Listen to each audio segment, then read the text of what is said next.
Thank you. Yeah, synths especially sound more mixed better with the vocals now. Good. Glad you like it. Sophisticated. Yeah. Joseph. Steve Harris. Okay, Steve. Me too. This is kind of part of a special feature we run, I guess, a couple months from now in the magazine. Not only will it be an interview with you guys, but it'll also be kind of a feature on the West Coast sound, quote unquote. So I've been asked to ask you guys about your upbringings, Sure. you know, who you work with, this kind of thing. So if there aren't that many questions about the seventh one, don't take it the wrong way. No, it's all right. No problem. Okay. I guess we should start by asking Steve, you're the only guy in the band, well, aside from Joseph, who didn't really come from a major music family in Hollywood there. I didn't come from, nobody in my family has any musical talent whatsoever. I'm kind of like a freak. Black sheep. Yeah, exactly. Everybody else has famous fathers and stuff. They're brilliant. You know? My father's in the movie business. He's an assistant director of production now. I picked you up as the hired gun then, the hot guitar player. No, we went to high school together. I mean, in high school, I suppose you kind of stood out as the hot guitar player. I mean, in every school, there's always a couple of them. Yeah, well, me and the other guy in the school were, you know, there's two guys, me and Michael Landau. Michael Landau, he actually sounded quite a bit like you. Well, we grew up together. Vice versa. Vice versa, yeah. That chunky fat sound. How about yourself? Well, my father's film composer. John Williams? Oh, it's okay. I haven't been informed of that. So that's where my idea of melody comes from. You know. So and my mother was a singer, and quit singing to have a family. So that's kind of where I got the idea from. I think I knew all these guys when I was a kid too. You know, my brother. Right. Yeah, my brother used to hang out with Luke. And when me and Landau and your brother had a band. Really? Right. In high school, John Pierce.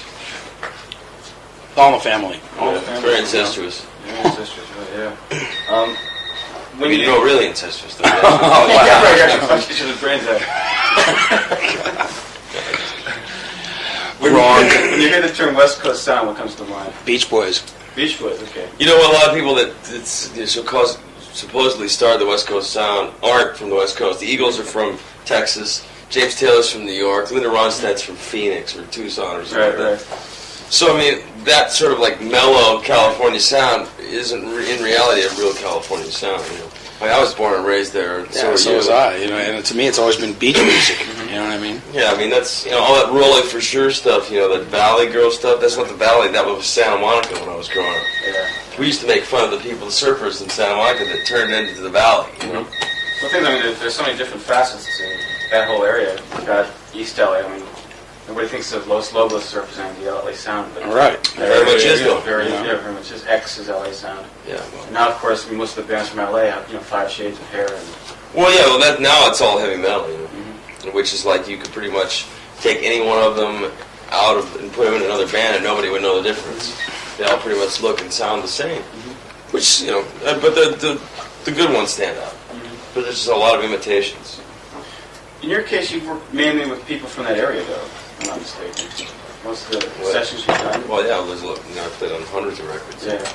I mean, the major ones have all been with people from. Yeah, well, either that or they come to LA. Either they come to LA. Yeah. But that's where most of the 90% of the records, pop and rock and roll records, are made in Los Angeles. You know, a lot of commercials and stuff like that are made in New York, and there's a lot of records made in New York too, but more so I think in LA. The only production credit for you that comes to mind is for I-10. Have you ever done anything else? Yeah, I've done a couple things.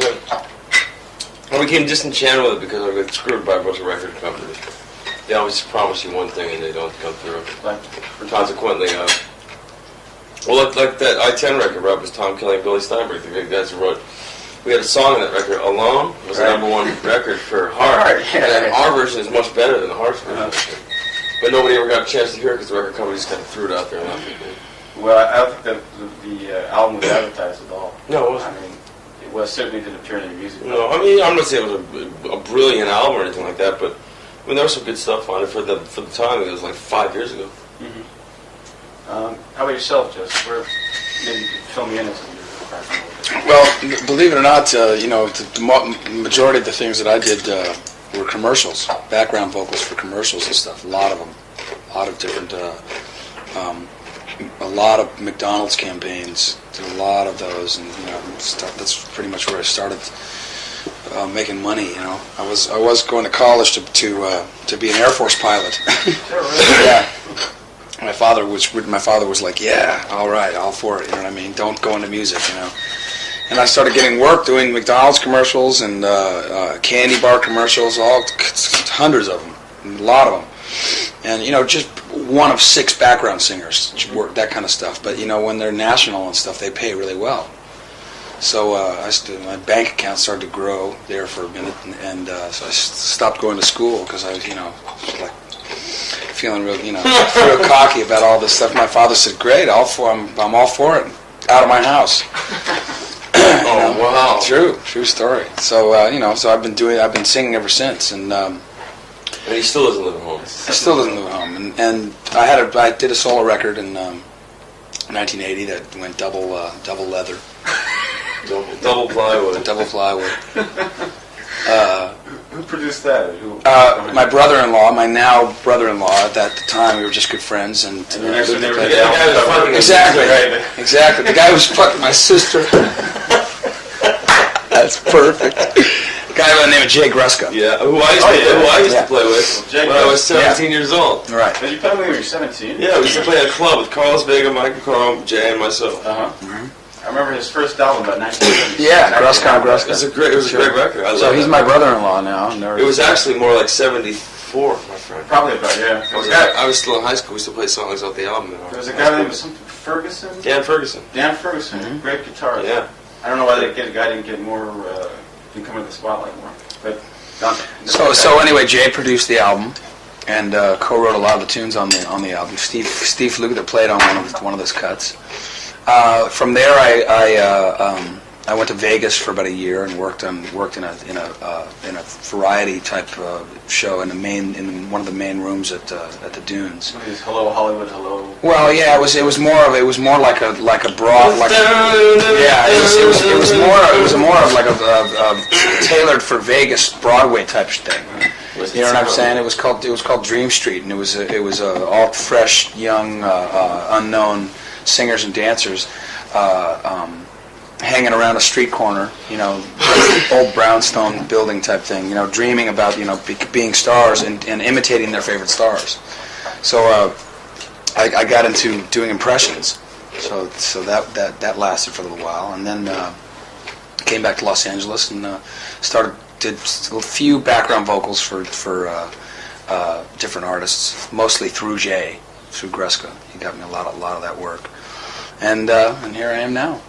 Well, was your father so opposed to you joining the business? Well, he doesn't really hold with the fact that you can have major success in the rock and roll field. He just doesn't see it. He doesn't hear it. You know what I mean? It's like it's an easy way out or something like that to him. You know what I mean? And he's if you're gonna be involved in music and everything, he's more interested in the people who really work hard and study for years and all that kind of stuff. You know what I mean? And who don't make any money. And don't make any money, right? How many Juilliard graduates are there that work? Exactly. Do you want fries with that? Exactly. Juilliard graduates. You can tell your father about that. Mm-hmm. How long have you been in the band now then? Almost 2.5 years. 2.5 years. 2.5 years, yeah. That was longer. No, it's been 2.5 years. It'll be 3 years in the end of this year. Excuse my ignorance, but in the bio here, you merited 2 lines. Joe Williams is in the band now, and it's sounding great. Oh, right on. So that's why I've been kept in the dark here. What was the first pro session you did, Steve? The first session you made money on? The first record I ever played on? Yeah, I guess so. It was a record in 1977 by the name of a guy named, what's his name? Terrence Boylan. Terrence Boylan. Yeah, John Boylan's brother, the guy who produced Boston's first album. Uh-huh. Yeah. Terrence Boylan. What was that like? What kind of a session? It was pretty much like laid back Jackson Brown kind of stuff. Well, a bunch of like Larry Carlton played on the album. I hope he's feeling better, man. You hear about that? Yeah, jeez. What happened to him? The shot. Gone down. Oh, that's right, in the neck, In right? the neck, yeah. His fucking arm was partly paralyzed. His arm was probably paralyzed? Yeah, they don't know if he's going to be able to play. Oh, my God. That's incredible. I mean, he's fucked up. Oh, wow. It's really out there. I don't want to get into that. I mean, God bless the guy. I really hope he pulls it together. He's starting to get the feeling back, so but they say he won't be able to play for maybe a year or two. Wow. And then you got to learn how to play all over again, Right. which is deep, man. The motor skills and shit, it's really intense. Oh, that's amazing. Were you accepted at the time? I mean, you were pretty young. Yeah, I was 19 years old. Mm-hmm. Actually, I made a lot of friends, and my friends consequently helped me very much. My affiliation with Boss Skaggs really helped, because I had toured with him that year, in the summer of '77. I remember I saw that. I saw you at the Greek Theater in Berkeley. Oh, you're kidding? I've never heard of that. Let's do that. What's going on here? Les quit. It was me and Les. Oh, is that right? And Les copped an attitude and quit. Is that right? Yeah, him and Boz had a big falling out, and I just... It was the best thing that ever happened to me. Sorry, Les. Really? But Les is a great guy. I mean, he's a very talented guy, but... yeah, it was very weird. But it was fun. Very good experience. I can recall hearing something about your having been a protege of Jay Graydon. Yeah, well, Jay and I have been friends for forever. He got me... I did a session with him. David Foster introduced me to him. And we had the same sick sense of humor. Therefore, that melded us together instantly. And we liked the same kind of stuff. And he was kind of getting burned out on doing sessions, so he was getting into production and stuff like that. So he kind of turned me on to a lot of work. Consequently, Me too, actually. Jay got a few things through Jay. Is that right? Yeah. Well, he seems to have kind of a constant staff here that takes it around with him. When he gets production credits, you always see the same name on the record. Yeah. He introduced me to a guy by the name of Jeremy Lubbock, who's a great arranger, orchestrator, and everything. And Jeremy sort of for about 6 months there took me under his wing, and I was like his vocalist for his demos, for songs that didn't really get covered and stuff. But that was like a heavy education in sight singing and stuff like that. You know what I mean? What kind of things I don't understand? Songs Well, you submitted and you... No, yeah, he had like a catalog of about 50 tunes that he'd written and never were recorded or never covered and everything. A lot of them were sort of what we would kind of call old-fashioned or whatever.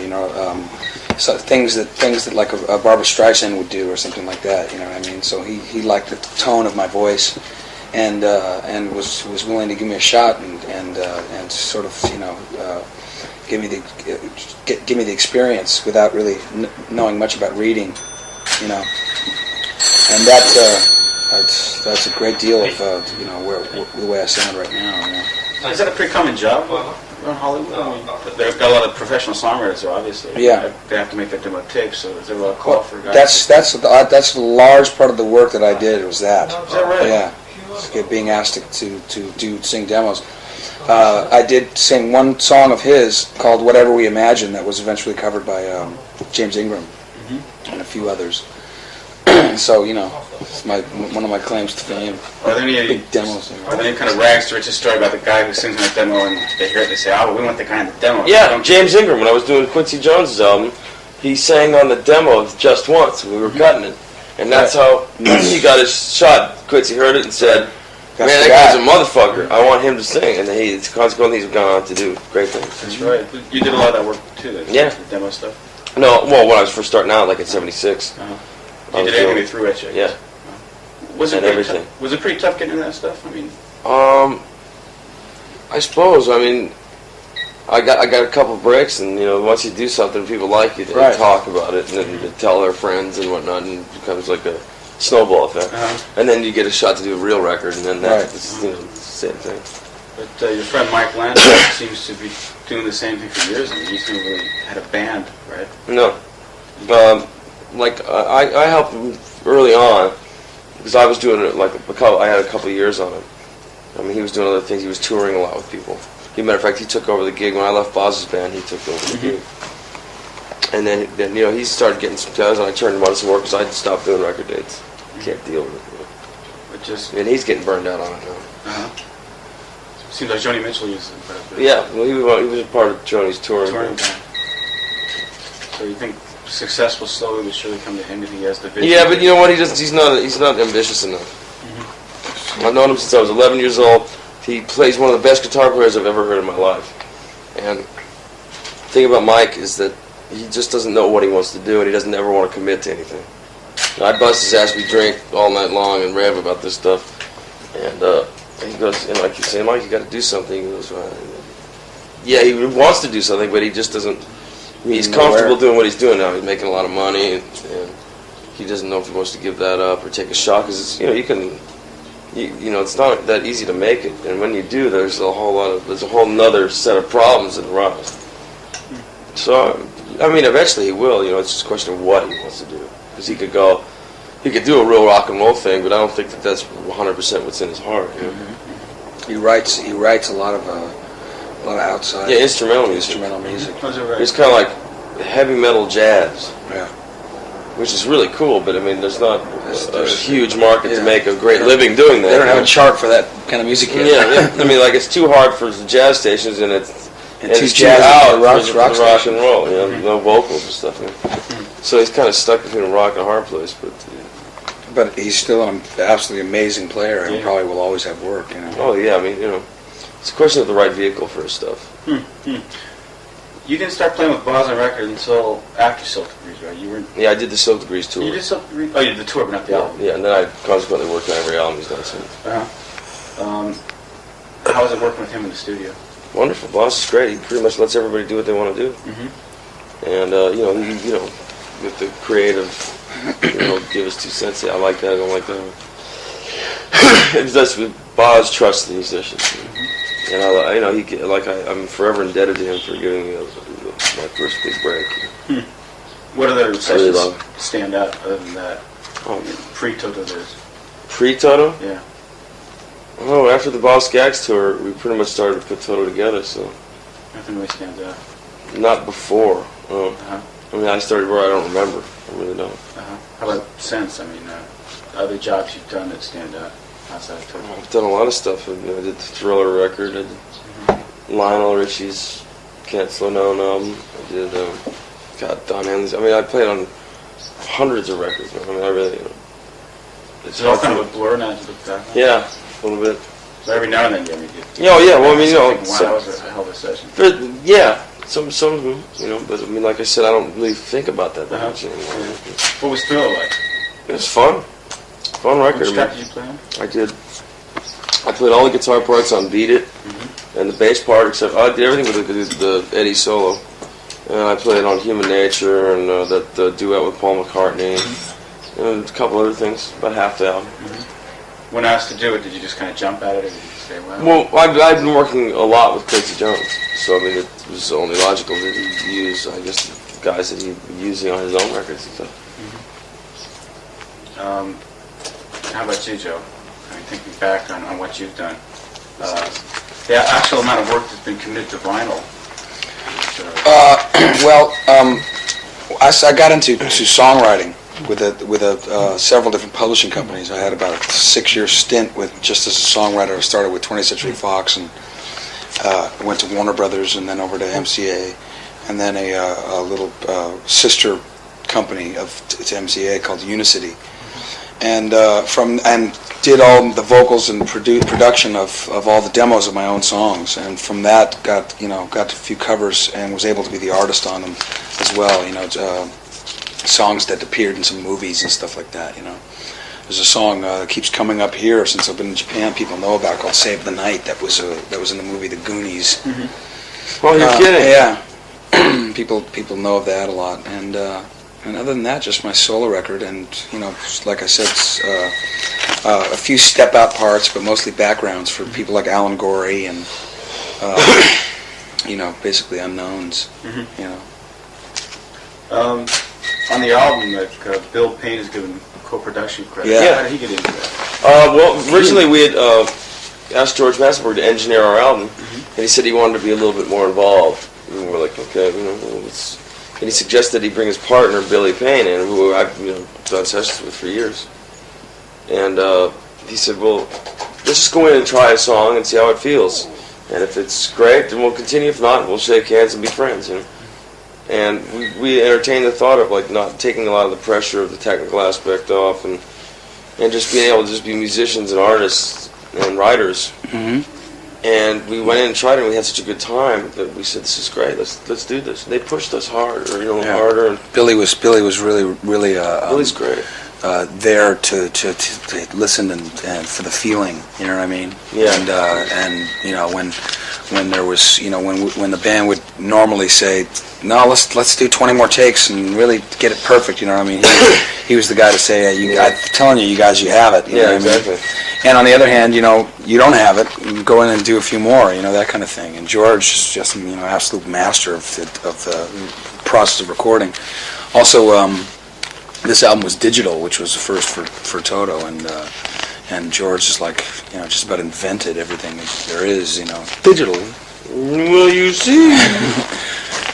We joked around with him about that, but it was a good team. It was a really good team. Had a lot of fun. How did his name come up originally, George Massenburg? Oh, well, he was when we were mixing the Fahrenheit album, he was working on an album down the hall in the complex, which is his studio now. And just thinking, as far as my recollection goes, I just remember seeing him and meeting him during that period of mixing, and his name just came up as one of like maybe five different choices, and it just seemed to be kind of a logical, smart thing to do, because he had the facility, which made things easier, and was willing to talk to us about it.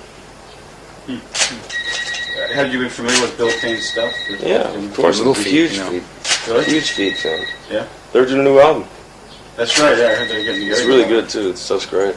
I can't imagine them performing that Little George stuff. Well, they have a guy, Craig Fuller, who sounds just unbelievable. like Yeah.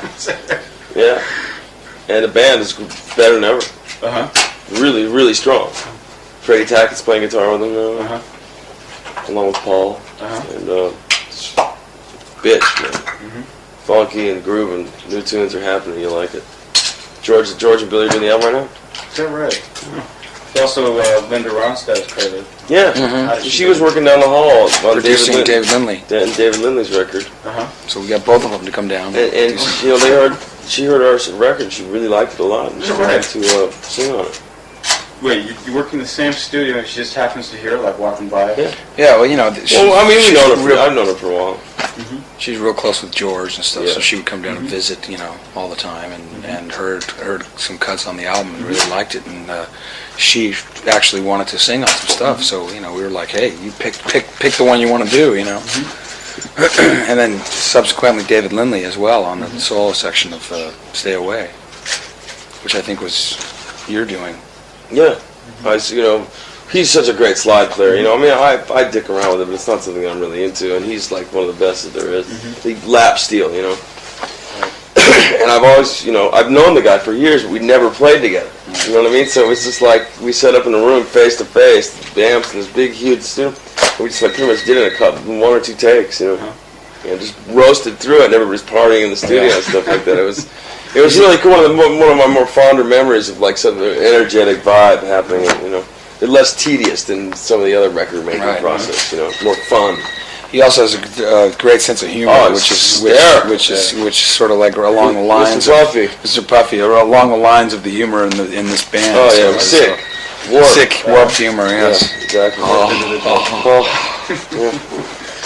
You seem like you're so versatile. You could basically play with any other guitar player. Have you ever had any problems? No. Matching styles? Never. No, I really enjoy playing with other. Because I'm a big fan. I'm a music fan. I listen to everybody's stuff. From jazz to heavy metal. I can remember. I always appreciated your playing, but when you did the thing with George Benson. Oh yeah. I think you got a Grammy. Did you get a Grammy for that? Yeah, I can remember being incredibly impressed because I think you did the guitar parts and he just did the singing, right? On one piece, yeah. Yeah. Another piece, there was no guitar on it. But I remember listening to the record at the time, thinking, Jesus, this guy plays like this too. Really gets around. Well, thank you. I appreciate that. It's just I grew up listening to lots of different kind of music, so Which makes him a well-rounded player. Well-rounded player, but still, you got to get out of that rock thing. That's right, Joe. Have you done many other sessions like that, R&B? Oh, tons of R&B. Other than Tons. Michael Jackson? I mean, primarily I was doing a lot of black records. Randy Crawford. I mean, now you could. I can't remember now. See, when you leave, I'll think of all. Exactly. Stop me at the elevator. Pretty much, the session thing is like, the producers, like, you get on a basis where they just keep calling you every record that they do for a period of years. Right. And, there's a lot of R&B dance music going on, and so consequently you get to play a lot of it. Actually, some Jay Graydon's also very good as well. He's worked with Al Jarreau. Yeah, I did a bunch of records with Al. Also, Tom Kelly, he's credited as well. Yeah. It seems like a guy could almost fit in your shoes there. He's got the Toto voice. Sure. Yeah, but he's more high, kind of silky, sinuous. He sang on the 7th One record. Yeah, he's a bit of a friend, but he's worked on and off with us since our very first tour. He went on our very first tour as a background vocalist. Is that right? And occasionally played guitar. Yeah, he played a little bit of guitar. He's a guy, for some reason, I also, I've seen his name around for years. I mean, he used to be in Fool's Gold, right? Yeah. Remember, I saw them, zillions and He's zillions. happy being a writer and staying at home with his family. He doesn't want to go. Well, he's very successful as a writer. Yeah, very. Him and Stein. Billy. Yeah, Billy Steinberg. He worked on my record, too. Is that right? Yeah. He and Tommy Thunderbird. I guess when you meet all these guys, you must be able to kind of judge after a while. This guy's a performer. This guy's mainly a writer. This guy's mainly a session player. Do you think there's like that kind of? Well, I mean, I don't think we bag each other like that. I think other outside people do. I think you guys tend to be a little more versatile. Being in Toto, you have to be performers. You have to be good session players as well. It's pretty much true. Yeah, I guess. Being in Toto, I mean, a lot of the songwriting responsibilities. Songwriting is pretty much in the band and everything. Yeah. You got to take it to the. Well, in LA, it's very incestuous. Everybody knows everybody. Yeah. And everybody's friends. Everybody, even the most unlikely people, like my father and yeah, right, and Luke. Yeah, right. Penis. Yeah, exactly. Yelling penis out there. We do imitations of my father talking like this all the time. When I was 15 years old, Steve and Mike Landau and my brother drove by my father's window at 2 in the morning and yelled penis at the top of their lungs, and my father stuck his head out the window and said, "Why don't you boys go to a bar?" Why did you yell penis? Oh, it's a joke. Probably because my brother told him to. Yeah. You LA boys. Exactly. Are there any people that come to mind who haven't been getting their share of the attention you've known for years, who are really brilliant performers just for some reason, by fluke of luck? One guy who's getting the attention he deserves now, in my opinion, is Jason Scheff, who's a real close friend of mine and is now the lead singer of Chicago. Right. I mean, Jason's how we found out about. I mean, I knew Joe, but we didn't think about it. Jason sort of brought it up. Sent a tape over to Jeff's studio when he had that. He's been kicking around for years too. Oh yeah. He's been around for a long time, and he's a monster. He really is. Great bass player, great writer. He's got some songs he wrote on the new Boss Skaggs album. Is that right? Did you write that song with Caldwell? Yeah, exactly. That's the first single. Right. Were you guys both involved in the latest Boss album? Well, I did some backgrounds, and Steve, I don't know did you write some of the stuff with Dave? But they never got used. They used that album 3 times already. Yeah. And I played on some of the stuff, and then I wrote a couple tunes, but they ended up getting canned at the last minute, and then I redid the album again. It's like, I hate that. Why do you suppose that happened? This is the business we've chosen. Yeah. You said it with certain reverence. Yes, with my father's Flushing accent. No. Joe, this rock and roll thing's got to stop. It's Tom Sawyer thing. It's Tom Sawyer. Have you heard the finished product yet? No. Not that interested? No, I am. I've just, You haven't been had so a chance to busy get a it's tape, not you know? out, you know. Who do you want to work with if you haven't had a chance to? I'd love to do something with Donald Fagen and Walter Becker. Are they working together, though? Yeah, they are. Just Fagan alone. No, they're starting to work together. I mean, Fagan did a track for Bright Lights, Big City. Yeah, he scored the film. Was that right? Yeah. And Phil Collins, Peter Gabriel, people like Steve Winwood. Those are people I really admire. They have already, but I'd kill to work with Paul McCartney. Yeah, Is that right? Yeah. I guess for the very outset, you guys were always like fans of real mainstream pop. Yeah. Oh, yeah. Grew up the Beatles, you know. Beatles. Beatle babies. But I mean, a lot of people involved with pop, you know, they say, well, who do you listen to? I never listen to Fagan. I listen to Haydn and Bach in my office. They're lying. They're lying. I think so. All these cats like the neoclassical fusion, you know. I mean, even Speed guys in metal, the mainstream will say that too, you know. So, Right. Well, then most of the time they're full of shit. Because how can you be in rock and roll and not have dug the Beatles and the Stones? Exactly. You know what I mean? That's ridiculous. I could see being into the Beatles and digging, classical music. Yeah, I mean, you could dig both, but I mean, everybody's, I never listened to that shit. Exactly. Come on, man. Yeah. How can you not have heard it, you know? I was a big Zeppelin fan. Oh, yeah, big Zeppelin fan. What about all Clapton. What about all this stuff happening in LA now, the LA metal bands? What do you think of that stuff? Most of it's rubbish. It doesn't kill me. I mean, there's some good ones that stick out, but, for the most part, everybody looks and sounds exactly the same. The same chord changes. Everybody's trying to be the fastest guitar player, dude. Yeah. And have the greatest looking hair and stuff. I'm being pompous though by saying. Well, we all know you're the greatest guitar player and have the greatest looking hair. Yeah, right. No, I really am not neither. But yeah. Well, I mean, is anybody? But I mean, as far as stylistically, more important, more than they look. But is anybody any good though? I certainly have. There's a really good player. Group Dawkins has a great guitar player. George Lynch is excellent. Everybody says good things about him. Yeah. And I was hanging out with some of those guys last night. And see, there's a lot of really good guitar players that surround the rest of the band. Is like, I'm not saying Dawkins, but because they're a good band, but.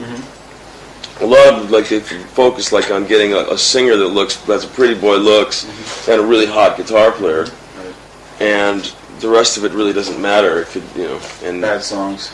Yeah, pretty much Sloppy. stock. Yeah. More than bad, it's just the same. The standard, all the cliches. The double bass drum shit.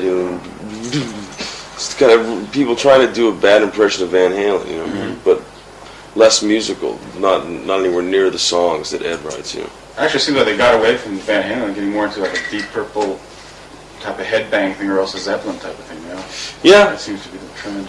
Deep Purple Zeppelin type.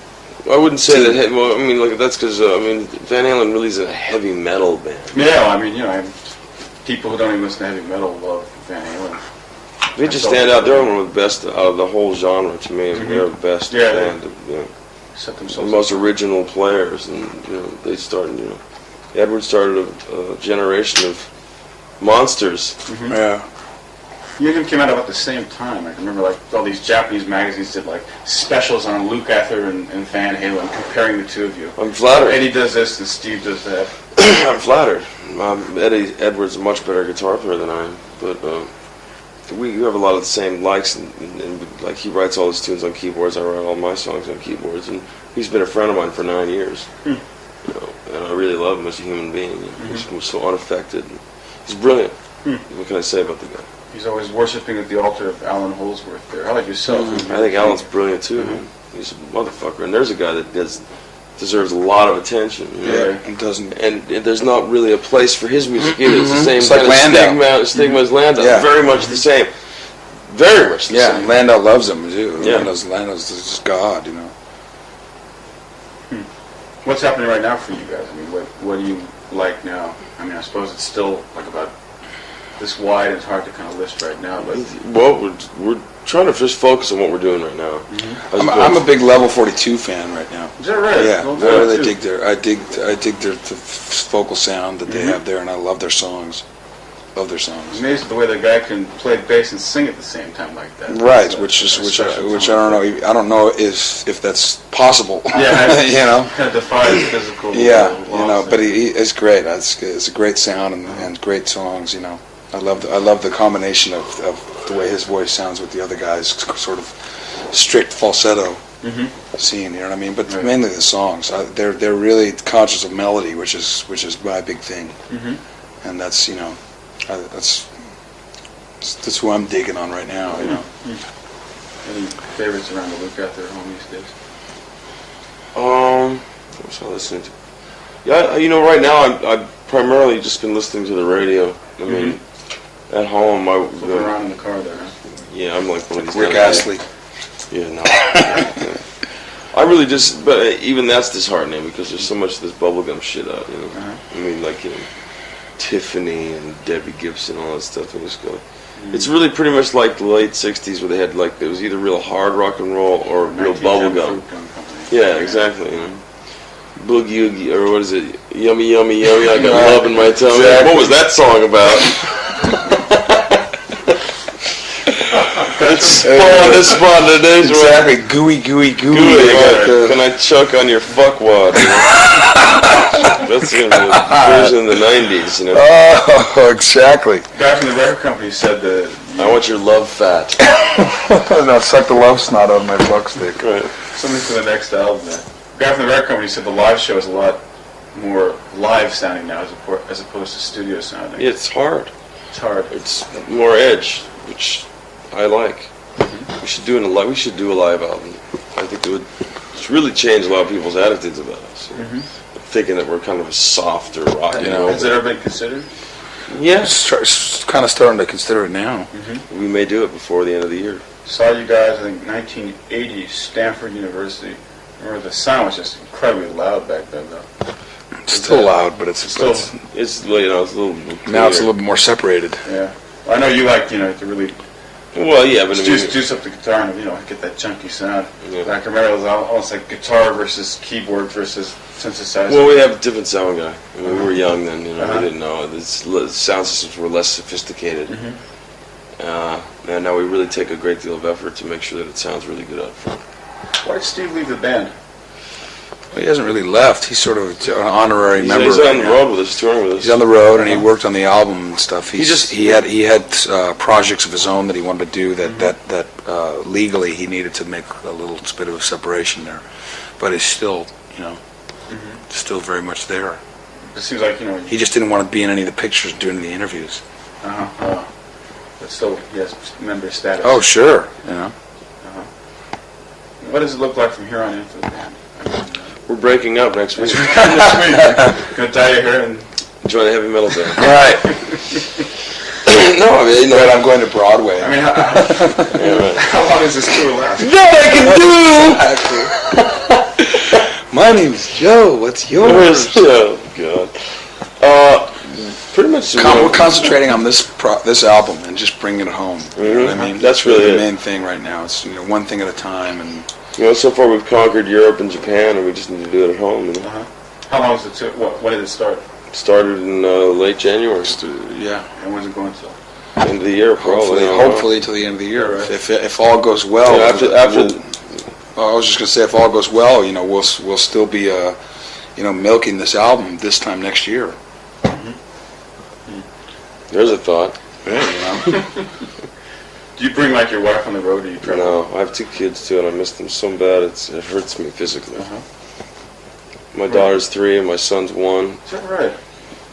And it really hurts me bad that I can't be with them right now. It's very hard. Gone a long time. That's why we have to make jokes and go out and have fun. Boozing at night. Nothing else to do. Does everybody in the band have a family, or are you joking? I'm the only unmarried cat. Mike Piccaro just recently married and now has a daughter who's half a year old or something. So I'm looking. I've definitely some prospects. Joe has his wife of the day. Honorary wife of the day. Wife du jour. No, there's a lady in my life who I'm looking at. I'm hoping to. Yes. How's Bill doing these days? Oh God.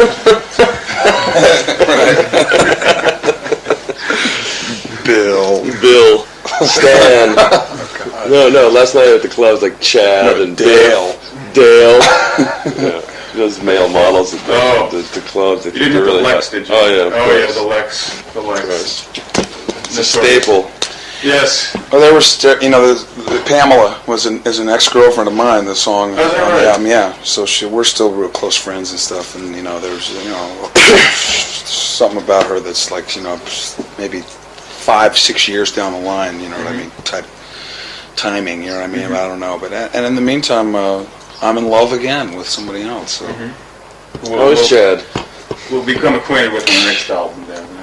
Right. Yeah, her what was it review we got, like somebody giving a shit about like all the girls' names. Exactly. Say what's left, Gertrude and right. Stella. And Stella. Right, exactly. Yeah. Hey man, and I Gertrude, don't break that heart of mine. Hey. Feel like pressure to equal the success of 4? Used to. It's rather futile, It's just like winning an Academy Award for an actor. Yeah. It'll always be compared, and even if they do work that's as good, if they don't win a fucking award for it, or sell as many, or don't make as much money off the film, then they'll forever be compared to that. Right. Which is like, hey, it was an honor, and I'm glad. It's a thing in a career that you could dream about. So I mean, I certainly don't regret it by any means. And yeah, people always ask that question. And they probably always will. But the thing is like, if you dwell on that shit, man, you'll destroy yourself. You just have to do the best you can do every time. And it's like doing it all over again every time. I mean, you can have big hit records. It doesn't mean the next one's going to be a big hit record. You can't make that assumption. That's where you kill yourself. When you're a brilliant musician, as you all are, do you ever think about like 20, 30 years in advance? What does the older musician do? Obviously, your father, being in the movie business, there's always going to be movies. There's always going to be a need for somebody to write soundtracks. Right. I just want to make enough money so I don't have to worry about it when I get there. I'd like to get. I'll be involved in music in whatever capacity. And me too. For my whole life. Me too. I was born to do this. I've been doing it since I was 7 years old. I don't know how to do anything else. Everybody else is the same thing. If nothing else pans out, I can always teach. That seems to be the bottom line. Well, I'm making a lousy teacher. I don't have the patience for it. I definitely want to get into movies. Pardon me? I want to definitely get into movies. Is that right?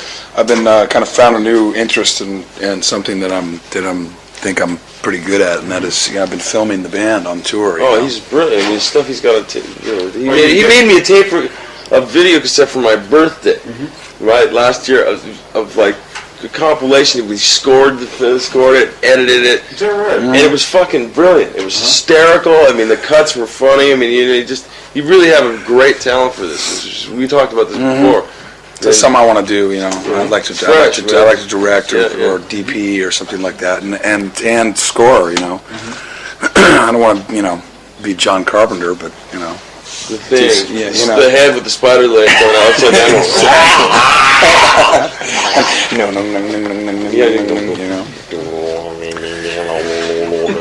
Exactly.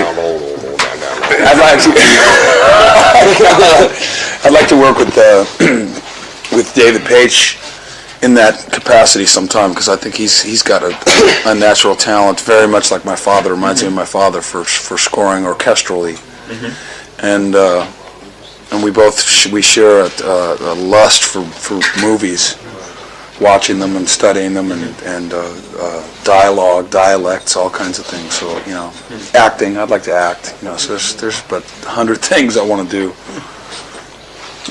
You're young, Joe. Don't worry about it. Yeah, exactly. Well, on that note, I'm getting the nod here. I'm getting the nod. So you're going on the nod. It's like, yeah, you guys are I'm just saying, school's out. Thanks a lot, you guys. Our pleasure. Nice to meet you. Nice to meet you too, my friend. Hopefully see you next time around. Thanks, Steve. Yeah. Appreciate it. Pictures against the window. Right.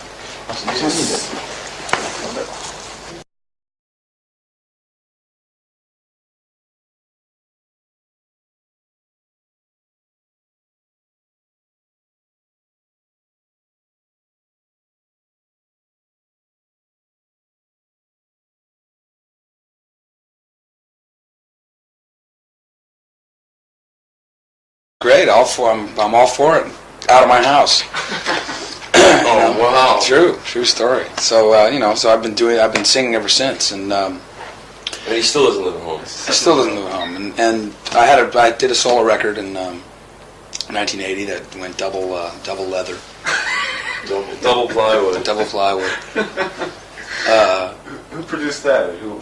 My brother-in-law, my now brother-in-law. At that time, we were just good friends, and exactly, right? Exactly. The guy who was fucking my sister.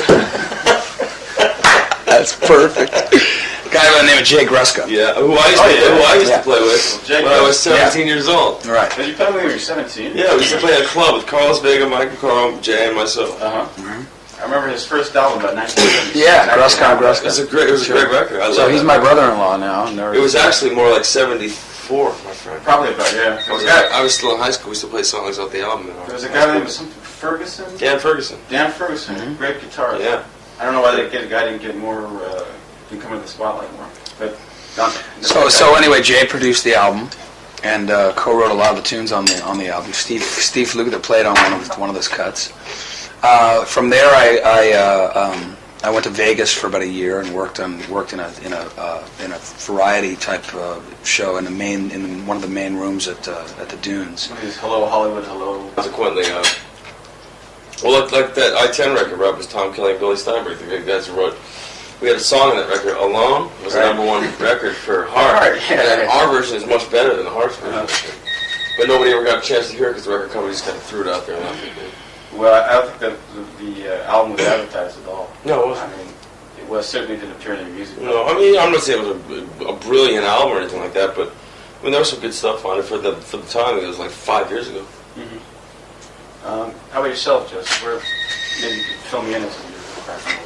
Well, believe it or not, the majority of the things that I did were commercials, background vocals for commercials and stuff. A lot of them, a lot of different, a lot of McDonald's campaigns. Did a lot of those, and that's pretty much where I started making money. I was going to college to be an Air Force pilot. Yeah. My father was like, yeah, all right, all for it. You know what I mean? Don't go into music, And I started getting work doing McDonald's commercials and candy bar commercials, hundreds of them, a lot of them. And just one of 6 background singers work that kind of stuff. But when they're national and stuff, they pay really well.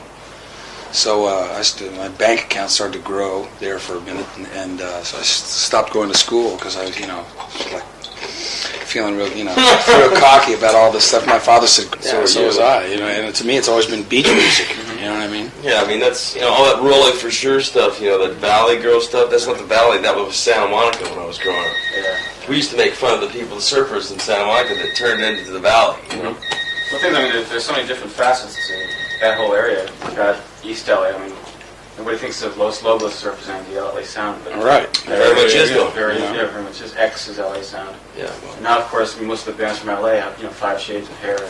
Now it's all heavy metal, which is like you could pretty much take any one of them out of and put them in another band and nobody would know the difference. They all pretty much look and sound the same, which, but the good ones stand out. But there's just a lot of imitations. In your case, you've worked mainly with people from that area, though, if I'm not mistaken. Most of the sessions you've done? Well, yeah, I've played on hundreds of records. Yeah. The major ones have all been with people from... Yeah, well, either that or they come to LA. Yeah, they come to LA. Yeah. But, that's where most of the, 90% of the records, rock and roll records, are made in Los Angeles. A lot of commercials and stuff like that are made in New York. And there's a lot of records made in New York, too, but more so, I think, in LA. The only production credit for you that comes to mind is for I-10. Have you ever done anything else? Yeah, I've done a couple things. I became disenchanted with it because I got screwed by a bunch of record companies. They always promise you one thing and they don't come through. Like, we're talking on that. Yeah, synths especially sound more mixed better with the vocals now. Good. I'm glad you like it. Sophisticated. Yeah. Joseph. Steve. Okay, Steve. Me too. This is kind of part of a special feature we run, I guess, a couple months from now in the magazine. Not only will it be an interview with you guys, but it'll also be kind of a feature on the West Coast sound, quote unquote. So I've been asked to ask you guys about your upbringings, Sure. you know who you've worked with, this kind of thing. So if there aren't that many questions about the seventh one, don't take it the wrong way. No, it's all right. No problem. Okay. I guess we should start off by asking Steve, you're the only guy in the band, well, aside from Joseph, who didn't really come from a major music family in Hollywood Well, there. I didn't come from, nobody in my family has any musical talent whatsoever. I'm kind of like a freak.